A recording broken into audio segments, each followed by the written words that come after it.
মজা, কালকে সরস্বতী পুজো, সকালবেলা ঘুম থেকে উঠে অঞ্জলি দেবো, তারপর শাড়ি পরে বন্ধুদের সাথে ঘুরতে যাবো, কি মজা। এই যে কোনো বন্ধু বান্ধবের সাথে ঘুরতে যাওয়া চলবে না, ঠিক আছে? সকালবেলা উঠবি, উঠে ভালো করে হলুদ দিয়ে স্নান করে শাড়ি পরে অঞ্জলি দিয়ে বেশ ঘরেই থাকবি, আর কোথাও বেরোবি না, এক পা বাড়ি থেকে বেরোবি, বেরোলে তো ঠ্যাং ভেঙে দেবো।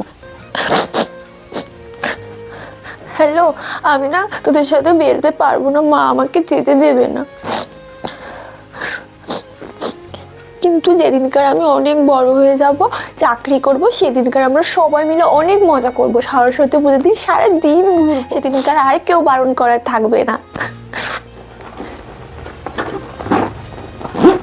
এই মনা, দেখ তো তোর ফোনে কে ফোন করেছে। কে ফোন করেছে দেখি।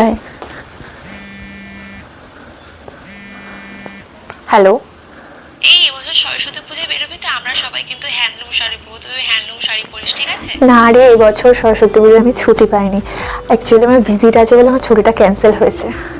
কেন তাহলে সরস্বতী পুজোয় বেরোবি না? এবার আমি সরস্বতী পুজো বেরোতে পারবো না। কি হবে তাহলে? আমাদের দেখা করাই হবে না। ঠিক আছে, অন্য কখনো দেখা করে নেবো। ঠিক আছে, আর কি বলবো, রাখ।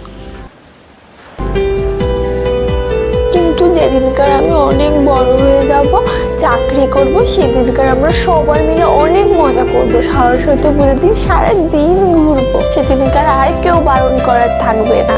তাহলে এবছর সরস্বতী পুজোতেও আর ছুটি পেলি না, তাই তো? আজ হয়তো সত্যি সরস্বতী পুজোর দিন ঘুরতে না দেওয়ার জন্য কেউ নেই। শুধু একটা কথাই মনে হচ্ছে, অঞ্জন দত্তের ন্যাটালি বাঙালি সংলাপটা।